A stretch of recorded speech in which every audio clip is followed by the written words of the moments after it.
Hello दोस्तों, स्वागत है आप सबका मेरे YouTube channel Sachin education hub पर। दोस्तों, आज हम बात करेंगे scope of total income section 5 के अंदर। देखो, सेक्शन 6 ऑलरेडी मैंने डिस्कस कर दिया हुआ है पार्ट 1 में, दैट इज़ रेजिडेंशियल स्टेटस, जिसके बारे में इससे पहले जानना बहुत ज़रूरी था। और अब उसके बाद सेक्शन 5 रखा गया है, that is scope of total income. वो मैं आज आपको पार्ट 2 की वीडियो में करवाने वाला हूँ, ठीक है। जो पार्ट 1 की वीडियो है रेजिडेंशियल स्टेटस, उसका लिंक भी आपको डिस्क्रिप्शन बॉक्स में मिल जाएगा। और उसके साथ अगर उसके कोई भी नोट्स, किसी भी कॉमर्स सब्जेक्ट से रिगार्डिंग नोट्स आपको चाहिए, आप मेरे टेलीग्राम चैनल को भी ज्वाइन कर सकते हैं। चैनल का जो लिंक है वो भी आपको मेरी वीडियो डिस्क्रिप्शन में मिल जाएगा। देखिए दोस्तों, बात यहाँ पे आती है कि जो स्कोप ऑफ टोटल इनकम है, ठीक है, वो होता क्या है कि स्कोप टोटल इनकम का कहाँ कहाँ तक है। तो जब इस चीज़ के बारे में हमने जानना है तो हमें सबसे पहले क्या जानना होगा, 3 चीज़ों के बारे में। वो 3 चीज़ें कौन सी हैं? नंबर 1 रेजिडेंशियल स्टेटस, ठीक है, पहले तो हमें रेजिडेंशियल स्टेटस के बारे में जानना है। Number 2 the place of accrual और receipt of income whether actual और डीम्ड, कि कहाँ पे वो इनकम हमें मिली है या मिल सकती है या कहाँ पे वो एक्रू हुई है। एक्रू का मतलब कहाँ पे उसकी इनकम बनी है, ठीक है। और number 3 the point of time, किस समय उसकी इनकम बन रही है और किसके बिहाव या कब उसे वो या किसके द्वारा वो इनकम उसे मिलेगी। यानी ये सारी चीज़ें, यानी सिंपल सी बात कहूँ तो पॉइंट ऑफ टाइम, प्लेस और रेजिडेंशियल स्टेटस, ये 3 चीज़ों के बारे में अगर आपको पता है तो scope of total income under section 5 आपके लिए बहुत आसान और इजी होगा। अब बात आती है कि अंडर सेक्शन 5 सब सेक्शन 1 क्या कहता है। जब सब सेक्शन 1 की बात आती है तो वहाँ पे हमने ये ध्यान में रखना है कि हमारे पास टोटल इनकम जो है वो 2 तरीके की होती है, एक इंडियन इनकम और एक फॉरेन इनकम। अब ये क्या होते हैं इंडियन और फॉरेन इनकम, उसके बारे में अच्छे से जान लो। इंडियन इनकम का मतलब है पहले 2 पार्ट जो आपको बॉक्स बना हुआ है सामने, इनकम रिसीव्ड और deemed to be received in India, ये इंडियन इनकम है। और इनकम एक्रू और अराइज और डीमिंग टू बी एक्रूड और अराइज इन इंडिया, ये भी आपकी इंडियन इनकम है। लेकिन जो इनकम एक्रू और अराइज आउटसाइड इंडिया है वो आपकी फॉरेन इनकम है। इसीलिए तीनों में आपने ध्यान से टैक्सेबिलिटी को समझना है कि कैसे कैसे, येस और नो का मतलब है क्या वो टैक्सेबल है कि नहीं, दैट्स इट। तो पहला केस आता है जब हमें इनकम मिल चुकी है या वो इनकम मेरी ही है, मुझे मिलेगी, यानी डीम टू बी रिसीव्ड का मतलब मुझे ही मिलेगी, दैट्स इट, ठीक है। तो वहाँ पे आपका जो ROR है, यानी रेजिडेंट और ऑर्डिनरी रेजिडेंट है, वो सभी केसेस में क्या होने वाला है, यस। चाहे उसका फॉरेन इनकम का रिलेशन ही क्यों ना हो, अगर वो रेजिडेंट और ऑर्डिनरी रेजिडेंट है तो समझो वो सभी केसेस में क्या है, दैट इज़ टैक्सेबल है। लेकिन ऐसा केस दूसरे में नहीं है। दूसरा इंडियन इनकम तक तो ठीक था, लेकिन जब केस फॉरेन इनकम का आएगा, यानी जब केस थर्ड वाला आएगा, तो RNOR में, यानी resident and not ordinary resident में, नॉन ऑर्डिनरी रेजिडेंट में क्या होगा, जो फॉरेन इनकम है यानी इनकम एक्रू और अराइज आउटसाइड इंडिया वाला केस है, उसमें तब ही वो टैक्सेबल माना जाएगा जब उसका मतलब जब उसकी कोई इनकम जो है उस इनकम या प्रोफेशन से आ रही है, जो इनकम जो मतलब उस बिज़नेस या प्रोफेशन से आ रही है जो बिज़नेस और प्रोफेशन क्या है, इंडिया में सेटअप हुए हैं। बात अच्छे से क्लियर कर लेना। इंडियन इनकम यानी पहले 2 केसेस सभी में लायबल हैं, लेकिन जो RNOR वाला केस है फॉरेन इनकम में तभी अप्लाई होगा, यानी थर्ड केस में तभी अप्लाई होगा जब उसका सेटअप बिजनेस और प्रोफेशन का कहाँ पे है, इंडिया में, राइट। थर्ड, नॉट रेजिडेंट, मतलब नॉन रेजिडेंट जिसे आप कहते हो। नॉन रेजिडेंट के केस में पहला 2 केस वही है और थर्ड तो है ही नहीं, सिंपल सी बात ही ख़त्म हो गई, क्योंकि नॉन रेजिडेंट में आप फॉरेन इनकम लोगे ही नहीं, राइट। आप अपने इंडिया की इनकम ही लोगे अगर बन सकती है तो। आप इंडिया की टैक्सेबिलिटी कर रहे हो तो फॉरेन इनकम का कोई रिलेशन उसमें नहीं आएगा in case of non resident, right. तो ये आपका केस हो गया। अब इस केस को ध्यान से माइंड में बिठा लेना, आगे सम आएगा वो आपको ही अच्छे से समझना है इस तरीके से। अब बात आती है इसके मीनिंग्स को अंडरस्टैंड कर लिया जाता है। तो इनकम टैक्स कहता है कि इनकम रिसीव्ड और डीम टू बी रिसीव्ड का मीनिंग अच्छे से पहले समझिए। तो इनकम रिसीव्ड का मतलब उसने कहा only the first occasion when the recipient get the money under his control. जब मेरे हाथ में इनकम आ चुकी है मेरी, यानी मेरी सैलरी इनकम है, मुझे मिल चुकी है, मेरे कंट्रोल में है, और जब वो मिली इन द फर्स्ट टाइम वो मेरी इनकम मानी गई।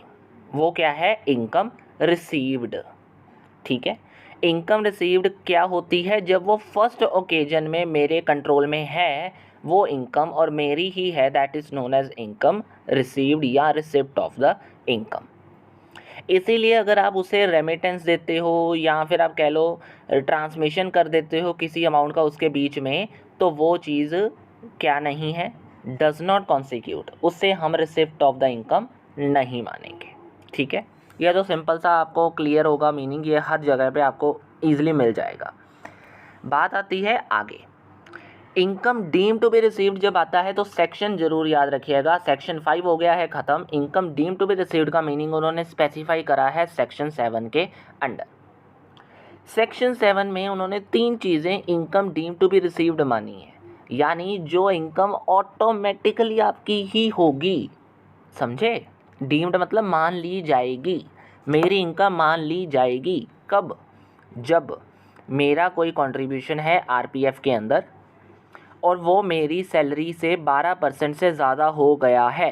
जितना भी 12% से ज़्यादा होगा वो सारा का सारा, देखो आरपीएफ की इनकम मेरी इनकम नहीं मानी जाती। ठीक है, जब मैं कंट्रीब्यूशन कर देता हूँ आरपीएफ के अंदर तो वो मेरी इनकम नहीं मानी जाती। उन्होंने कहा कब मानी जाएगी? जब contribution in excess of 12% of salary, 12% मेरी जितनी सैलरी है उसके 12% से ज़्यादा अगर मैं कंट्रीब्यूट कर देता हूँ आरपीएफ के अंदर और मुझे उसके ऊपर इंटरेस्ट भी 9.5% से पर एनम से ज़्यादा मिल रहा हो, तो जितना ज़्यादा कंट्रीब्यूशन 12% से और जितना ज़्यादा इंटरेस्ट 9.5% से ज़्यादा होगा वो मेरी income deem to be received के अंदर माना जाएगा। ठीक है, सेक्शन 7 ये कहता है, पहला पॉइंट। नंबर 2 है कि जब मेरे द्वारा मतलब कंट्रीब्यूशन जब मेरी किसी पेंशन स्कीम में किसने कर दिया? सेंट्रल गवर्नमेंट ने कर दिया। अंडर सेक्शन 80 सीसीडी के अंदर जब गवर्नमेंट कोई पेंशन स्कीम के अंदर मेरे अंडर पैसा डाल देती है, कंट्रीब्यूट कर देती है, तो उस केस में मैं ये नहीं कहूँगा कि भाई ये मेरी इनकम नहीं है, वो मेरी इनकम तो है ही। वो बात अलग है कि बाद में उसमें डिडक्शंस मिल जाएंगी, वो केस अलग हैं। ये नहीं कि आप सोचोगे यार उन्होंने पैसा डाल दिया तो हमारी तो टैक्सेबिलिटी बन गई, ऐसा कुछ नहीं है, डिडक्शंस आपको मिल जाएंगी आगे। लेकिन पहली बात हमने बस इतना ही समझना है कि क्या वो मेरी इनकम थी कि नहीं। इनकम थी तभी तो वो डिडक्शन बनेगी, समझे? तो इनकम है, ये ध्यान में रखना है। ठीक है, amount transferred from URPF to RPF यानी unrecognise provident fund to recognise provident fund में जब आपकी income as a employer contribution या उसमें जितना भी इंटरेस्ट होगा वो अगर कंट्रीब्यूशन करके मतलब ट्रांसफ़र कर दिया जाता है यूआरपीएफ टू आरपीएफ, तो वो भी case income deem to be received के अंदर सेक्शन 7 के अंदर आ जाएगा। क्लियर? चलिए, अब हमारा टॉपिक है income deem to be accrue और अराइज इन इंडिया, सेक्शन 9 कहता है। ठीक है जी, सेक्शन 9 क्या कहता है? सेक्शन 9 हमें ये कहता है कि कोई income deem to be accrue, accrue मतलब कहाँ से वो इनकम बन रही है। अराइज मतलब सपोज़ करो मैं काम अभी बाहर हूँ, किसी फॉरेन कंट्री में हूँ, लेकिन मैंने काम किया हुआ है पहले इंडिया, मतलब मैं आगे एग्जांपल आएगा, चिंता मत करो, कि इंडिया में काम कर रहा था और उसके बाद मेरी मतलब जो पोजीशन है वो चेंज होकर फ़ॉरेन में चला गया मैं, तो इंडिया में जितनी इनकम मेरी बन रही होगी वो मैं नहीं ले पाया, यानी अभी वो इनकम मुझे मिलनी है और उसके पहले ही मैं फ़ॉरेन में चला गया, तो मेरी जो इनकम है वो कहाँ से एक्रू हुई है? हुई तो इंडिया के बिज़नेस से, हुई तो इंडिया में, तो वो चीज़ क्या है? Income deem to be accrue, कहाँ से वो इनकम बन रही है। क्लियर? चलिए, तो पहला केस आता है, वो कहता है पहला केस वो income deem to be accrue के अंदर आनी जाएगी जब एनी इनकम एक्रू और arise to an assessee in any place outside the India, कोई भी इनकम एक्रू और अराइज हुई है किसी भी प्लेस के ऊपर आउटसाइड इंडिया, वेदर डायरेक्टली और इनडायरेक्टली। मतलब वो कह रहा है डीम टू बी एक्रू के अंदर क्या क्या केसेस आ सकते हैं। तो नंबर 1 केसेस आ सकते हैं कि मुझे कोई इनकम बाहर ही एक्रू हुई है, इंडिया के बाहर ही एक्रू और अराइज हुई है, लेकिन 4 केसेस में। तो वो 4 केसेस में अगर हुई है तो वो भी मेरी इनकम क्या है, डीम टू बी एक्रू और अराइज। कौन से 4 केसेस? जब किसी बिजनेस कनेक्शन के थ्रू या किसी बिजनेस कनेक्शन के द्वारा, या फिर किसी प्रॉपर्टी या एसेट या सोर्स ऑफ इनकम के द्वारा, या फिर किसी ट्रांसफर ऑफ कैपिटल एसेट जो इंडिया में बनी हुई है उसके द्वारा, राइट। अब 4 केसेस हो गए। ध्यान से समझ लेना, सेक्शन 9 सब सेक्शन 1 में ये चीज़ कही गई है कि अगर ऐसा केस आता है कि डीम टू बी एक्रू और अराइज कब होगी, तो सेक्शन 9 सब सेक्शन 1 के तहत वो कह रहा है कोई भी इनकम जो बिजनेस कनेक्शन के थ्रू, कोई प्रॉपर्टी के थ्रू, कोई एसेट या source of income in India के थ्रू, या कैपिटल एसेट जो मेरी इंडिया में है उसके ट्रांसफ़र के थ्रू मुझे मिल रही है इंडिया के बाहर, तो उस केस में वो क्या है, मेरी automatically deem to be accrue और अराइज इन इंडिया मान ली जाएगी। ठीक है जी।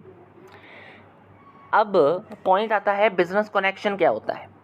बिजनेस कनेक्शन क्या होता है, तो मैं यहाँ पे एक पॉइंट क्लियर कर देता हूँ कि ये पॉइंट मैं अभी थोड़ी देर में समझाऊंगा। बिजनेस कनेक्शन वाला पॉइंट अभी थोड़ी देर में समझाऊंगा। पहले ये पॉइंट्स क्लियर कर दो कि income deem to be accrue और अराइज में आएगा क्या। तो नंबर 1 पॉइंट हो गया ये, ठीक है। नंबर 2 पॉइंट के लिए आप नीचे आइए पहले, क्योंकि ये केसेस थोड़ा बड़ा है बिजनेस कनेक्शन का। दूसरी इनकम कौन सी ऐसी है जिसे हम डीम टू बी एक्रू और अराइज इन इंडिया मान लेंगे, तो वो इनकम है any income from salary earned in India.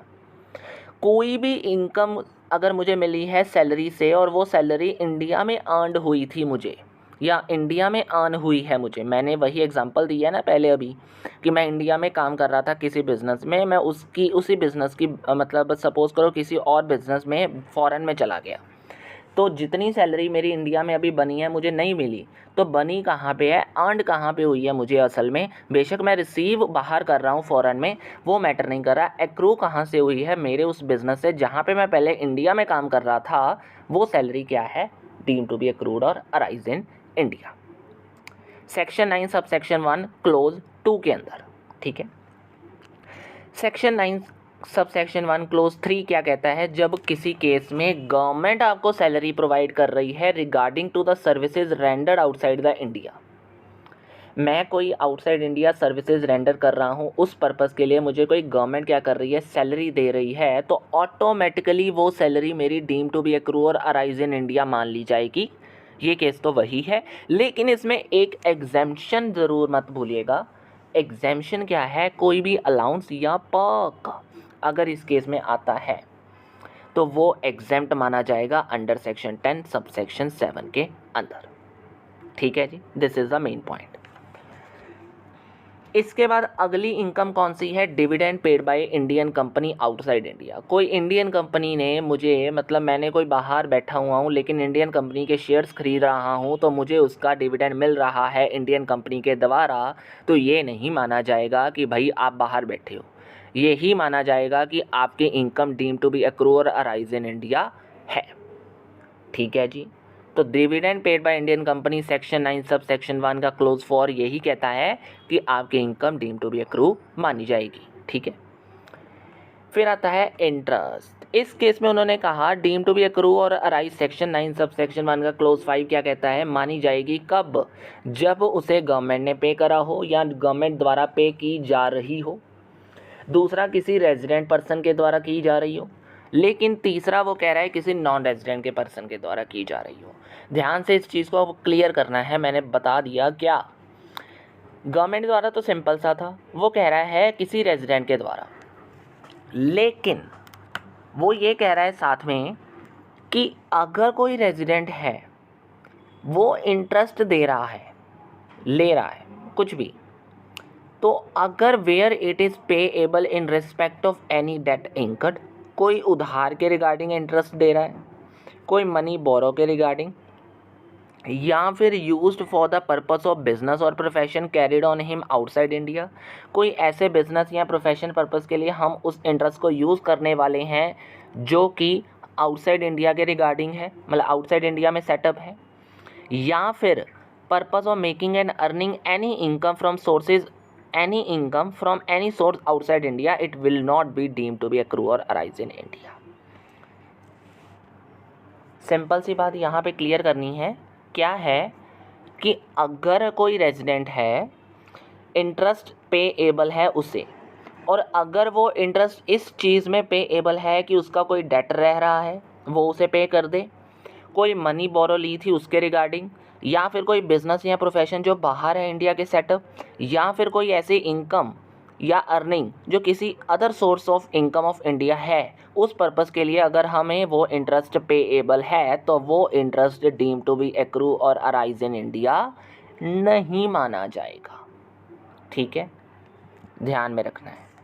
Similarly non resident के केस में भी वही है, ध्यान से समझ लेना है और कुछ नहीं।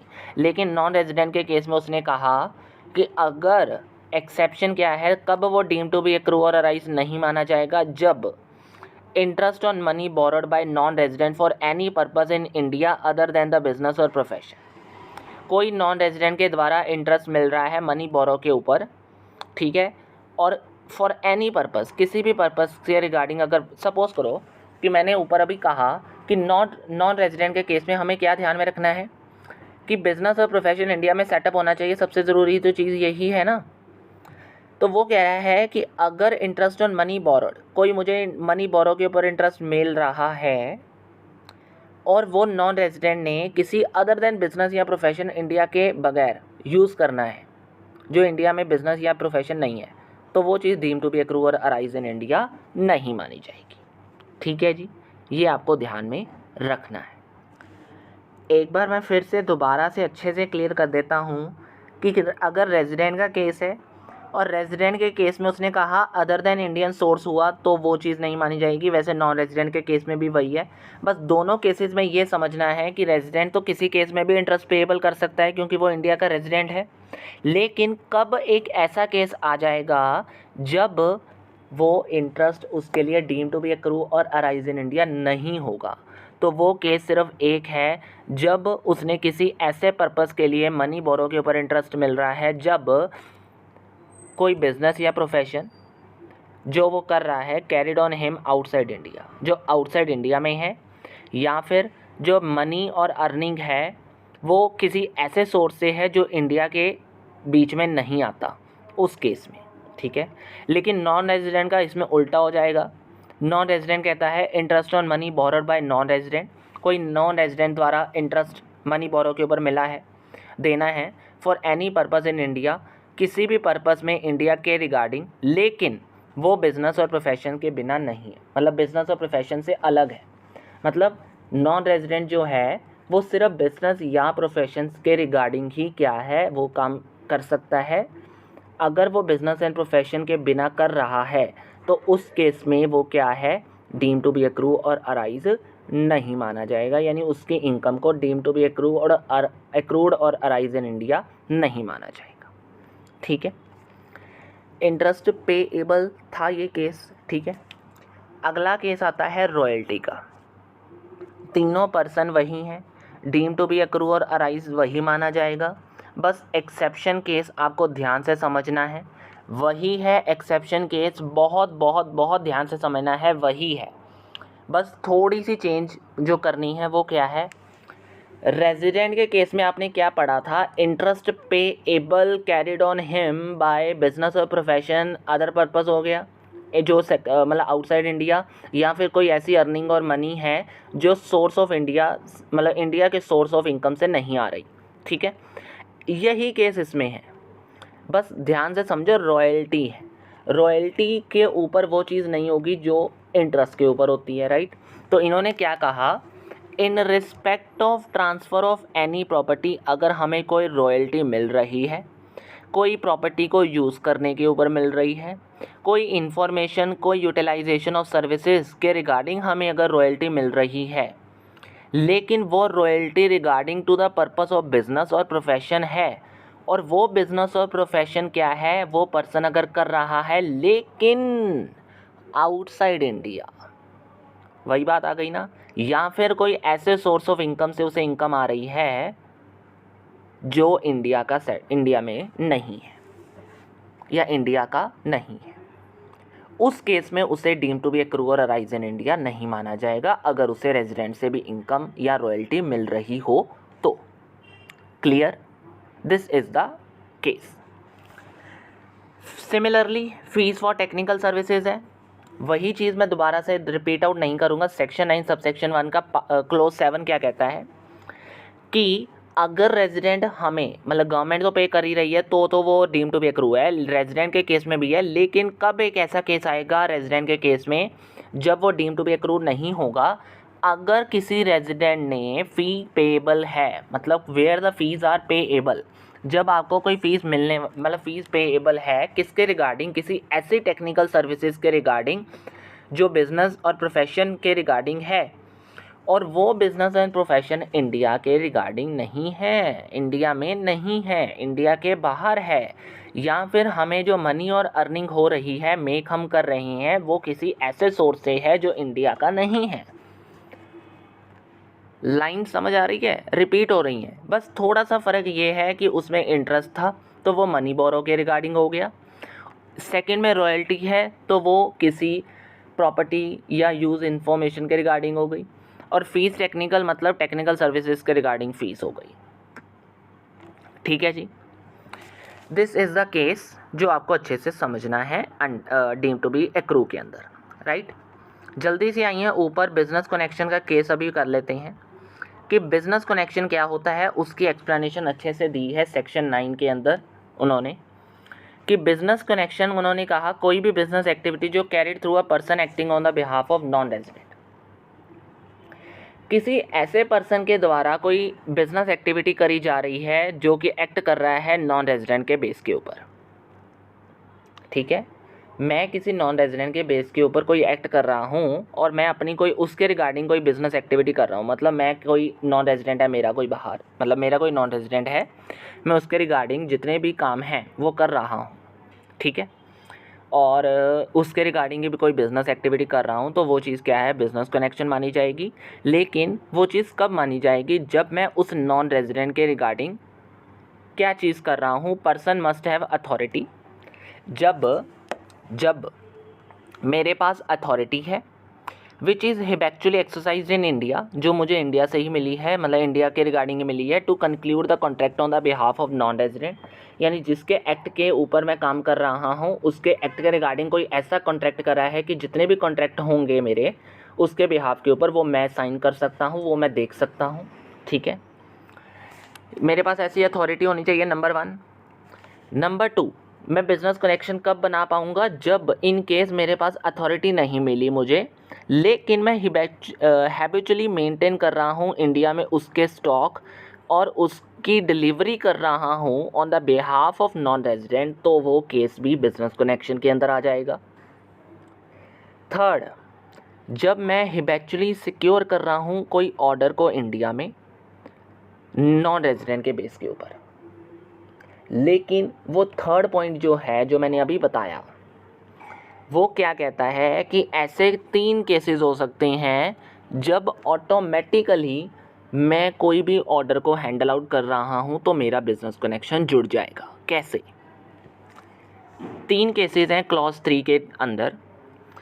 सपोज़ करो मैं एक्ट कर रहा हूं मिस्टर ईशान नॉन रेजिडेंट के बेस के ऊपर और ऑर्डर ले रहा हूं मिस्टर ईशान से या मिस्टर ईशान के कहने पे, तो वो चीज़ क्या है, बिज़नेस कनेक्शन बन जाएगा। अगर मैं बिज़नेस कनेक्शन बनाना चाहता हूँ, मिस्टर अभिषेक एक अदर पर्सन है, तो उससे कैसे बना पाऊँगा, तो मिस्टर ईशान से तो बन गया। ऐसे 3 केसेस हैं जब मैं मिस्टर अभिषेक से अपना कनेक्शन बना सकता हूँ, बिज़नेस कनेक्शन बना सकता हूँ, जब मिस्टर ईशान कंट्रोल कर रहा है मिस्टर अभिषेक को, या दूसरा केस मिस्टर अभिषेक कंट्रोल कर रहा है मिस्टर ईशान को, कोई भी ले लो। ठीक है, तो 2 केसेस तो ये हो गए। तीसरा केस, अगर दोनों पर्सन को, मिस्टर ईशान और मिस्टर अभिषेक को, कोई तीसरा person that is mister Raman आ गया, वो कंट्रोल कर रहा है, तो ऑटोमेटिकली मेरा रिलेशन दोनों से जुड़ जाएगा। या फिर अभिषेक से जुड़ जाएगा। समझे? दिस इज़ द थिंग जो आपको बिजनेस कनेक्शन कैसे बनाती है वो आपको समझना है।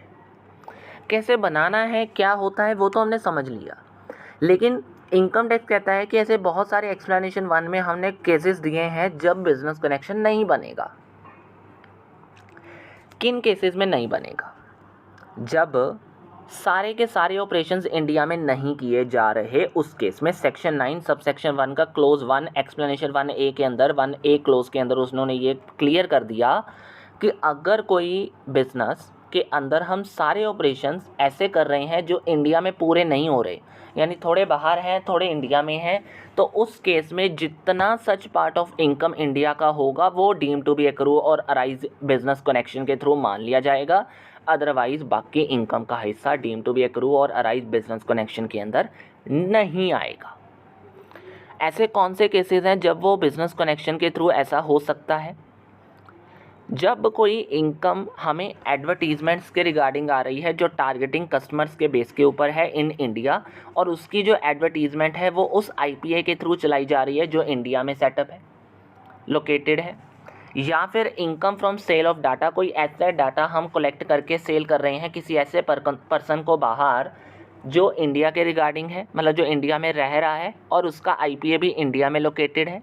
ठीक है, मतलब कोई ऐसी इंफॉर्मेशंस जो हैं, अगर हम इसके रिगार्डिंग कहेंगे तो वो चीज़ क्या है, बिजनेस कनेक्शन के अंदर नहीं है, लेकिन इसका कुछ हिस्सा इनकम के अंदर आ जाएगा, डीम टू बी एक्रू और अराइज मान लिया जाएगा, लेकिन बिजनेस कनेक्शन इसे नहीं माना जाएगा। Right? Purchase of goods in India for export, कोई इंडिया में मैं गुड्स खरीद रहा हूँ इस पर्पस में कि मैं उसे एक्सपोर्ट करूँगा, तो explanation 1 clause B section 9 subsection 1 का क्लोज 1 के अंदर ये चीज़ बिजनेस कनेक्शन में नहीं आती।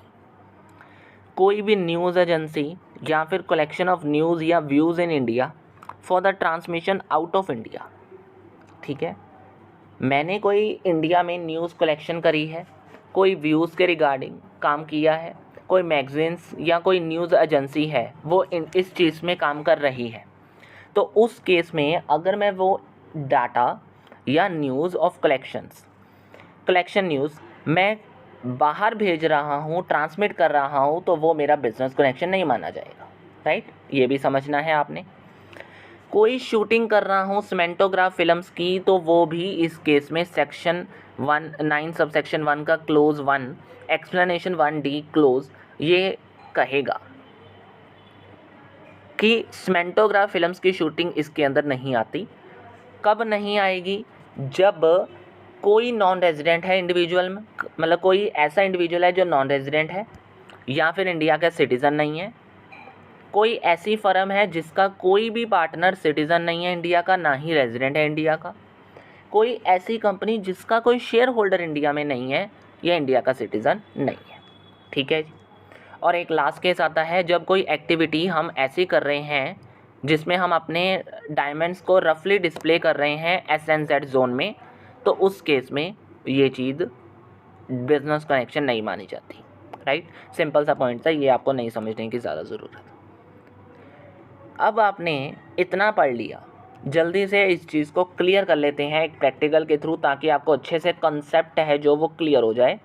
तो मिसेज अमन है, इंडियन सिटीज़न है, 35 ईयर्स की है, वर्कड उन्होंने ABC लिमिटेड जो मुंबई में है उसमें किया है। She got a job offer for XYZ Inc USA on 1 6 2020। 1 जून 2020 को उनको एक जॉब ऑफर आई USA में XYZ इंक कंपनी से। ठीक है, उन्होंने इंडिया को इस पर्पस के लिए 31 जुलाई को छोड़ दिया और उन्होंने 8 अगस्त 8/8/2020 को XYZ को क्या कर लिया, ज्वाइन कर लिया। ठीक है जी।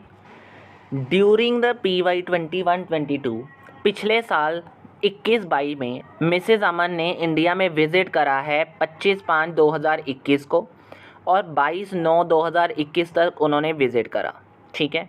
She has receive the following income. अब ध्यान से समझो कि उनको ये इनकम मिली है, तो हमने रेजिडेंशियल स्टेटस और टोटल इनकम निकालनी है।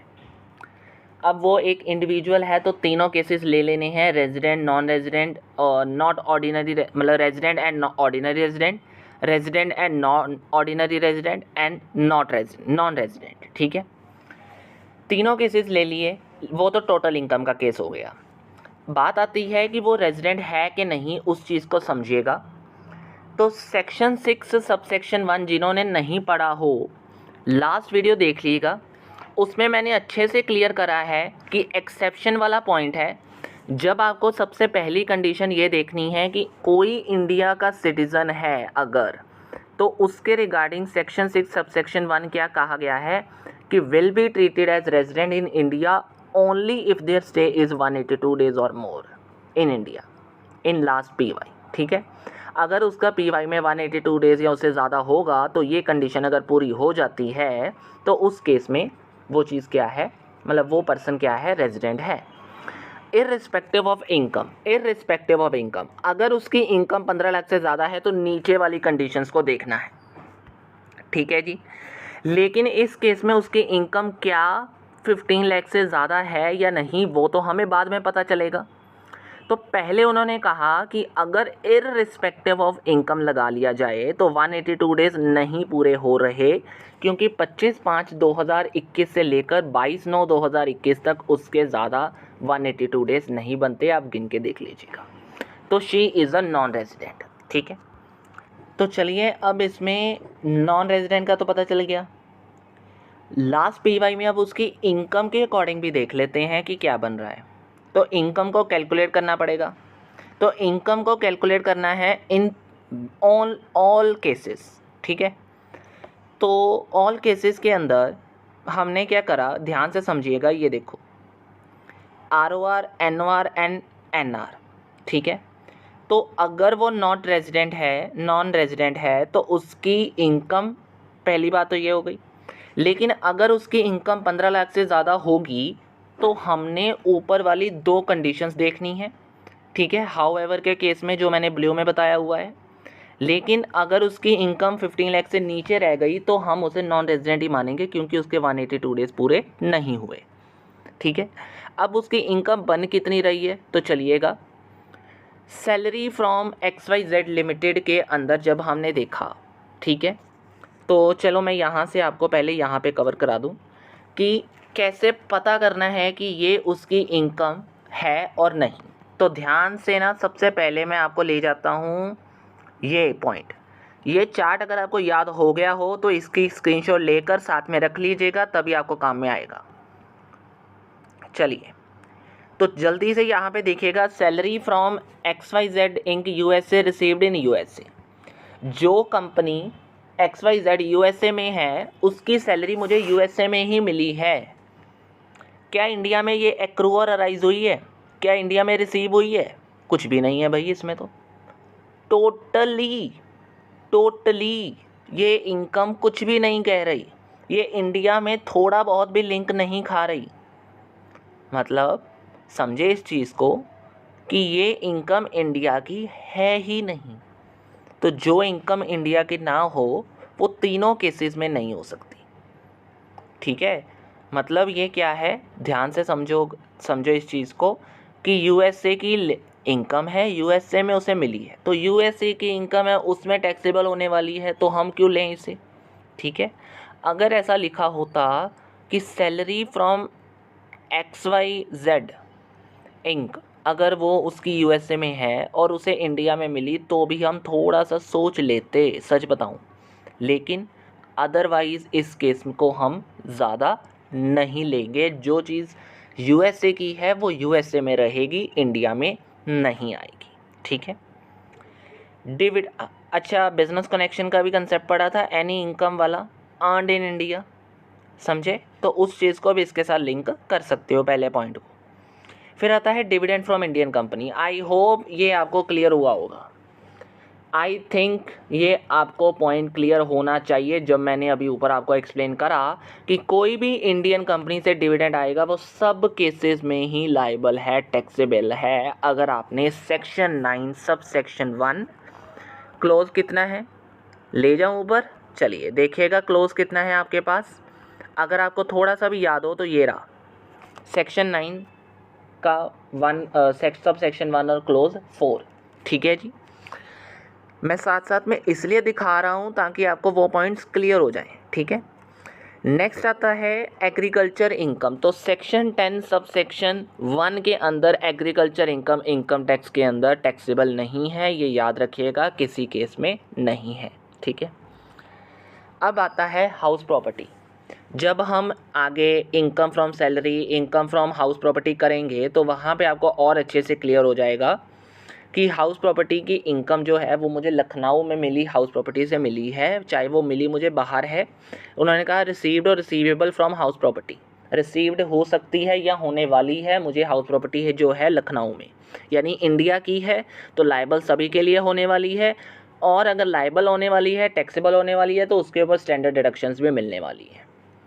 तो स्टैंडर्ड डिडक्शन 30% होती है, उसे मैंने लेस कर दिया तो मेरे पास 2,80,000 आ गया। अगर आप ये स्टैंडर्ड डिडक्शन नहीं लगाओगे तो याद रखिएगा आपका आंसर इतना ज़्यादा हो जाएगा कि आपका पूरा आंसर ही बदल जाएगा। कैसे, वो मैं बताऊंगा। फिर आता है profit from profession in USA. Profit मुझे प्रोफेशन से मिला है कहाँ पे, यूएसए में, रिसीव्ड हुआ है यूएसए में, लेकिन वो प्रोफेशन है कहाँ का, इंडिया का। तो क्लियर हुआ, एक चीज़ मैंने ऊपर बार बार रिपीट आउट करी थी कि इन केस ऑफ रेजिडेंट वो तो कोई मैटर नहीं करता कहाँ पे रिसीव हुई है, राइट। लेकिन इन केस ऑफ एनओआर आपको ये जानना पड़ेगा कि जो बिज़नेस और प्रोफेशन की इनकम है वो इंडिया में बिज़नेस सेटअप होना चाहिए, तब ही आप गिनोगे। तो क्या ये वही बात है? बिल्कुल है। तो हम एनओआर के केस में भी ले लेंगे।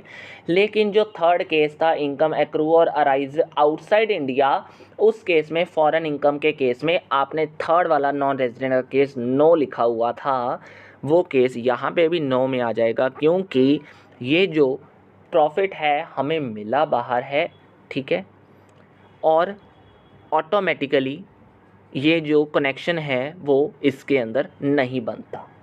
ठीक है जी, ये फॉरेन इनकम है, इनकम मिली कहाँ पे है, हमें फॉरेन में मिली है, ठीक है, और वो प्रोफेशन में कर भी कहाँ रहा हूँ, बाहर कर रहा हूँ, और बस बात इतनी सी है वो सेटअप कहाँ पे है, इंडिया में। मतलब मैं सारा काम को यहाँ पे नहीं कर रहा हूँ बाहर। तो ऑटोमेटिकली सिर्फ सेटअप की केस में आपने एनआर देखना है, उस केस में आपने एनआर में बिल्कुल ही नील रखना है। ठीक है, अब देखिएगा, अगर मैं 1,20,000 माइनस नहीं करता तो क्या मेरा 14,30,000 से ज़्यादा चला जाता आंसर? बिल्कुल चला जाता। तो क्या मेरी 15 लाख से ज़्यादा चली जाती इनकम? बिल्कुल चली जाती। तो उस केस में क्या होता, मुझे अपनी कंडीशंस को बदल के ये दिखाना पड़ता कि वो पर्सन रेजिडेंट है या नहीं। ठीक है, वो बात अलग है कि बाद में क्या होता वो मुझे नहीं पता। ठीक है, लेकिन पॉइंट इतना सा है कि अगर आपने वो स्टैंडर्ड डिडक्शन माइनस नहीं करी तो आपके मार्क्स फिर भी कट हो जाएंगे। ठीक है, तो आपने ध्यान से समझना है इस केस को। आपकी कोई भी इनकम 15 लाख से ज़्यादा नहीं बनी तो हमने दूसरी कंडीशन लगानी नहीं है। तो इस केस में हमें ये क्लियर हो गया कि नंबर 1 कंडीशन के अनुसार इर्रिस्पेक्टिव ऑफ इनकम हमें 182 डेज से ज़्यादा या 182 डेज चाहिए थे रेजिडेंट के लिए, वो नहीं हो पाया। तो सेक्शन के अंडर, मतलब सेक्शन 6 सब सेक्शन 1 के अंदर हमने जो कंडीशंस है उसके अकॉर्डिंग ये बताया कि इर्रिस्पेक्टिव ऑफ इनकम हमारी क्या है, जो मिसेस अमन है वो PY 21-22 में इर्रिस्पेक्टिव ऑफ इनकम रेजिडेंट नहीं है, she is a non resident, right. चलिए, this is the only case दोस्तों जो मैंने अच्छे से आपको समझाया। तो आई होप आपको ये 2 वीडियोस में रेजिडेंशियल स्टेटस बहुत डीपली समझाया है मैंने, तो अच्छे से समझ लेना, कर लेना, और ये नोट्स आपको टेलीग्राम चैनल पे मिल जाएंगे। बस आज की वीडियो में इतना ही दोस्तों, आई होप आपको अच्छे से क्लियर होगा। वीडियो को लाइक, शेयर एंड सब्सक्राइब करना बिल्कुल मत भूलिएगा। बस आज के इस वीडियो में इतना ही दोस्तों, thank you very much, have a nice day.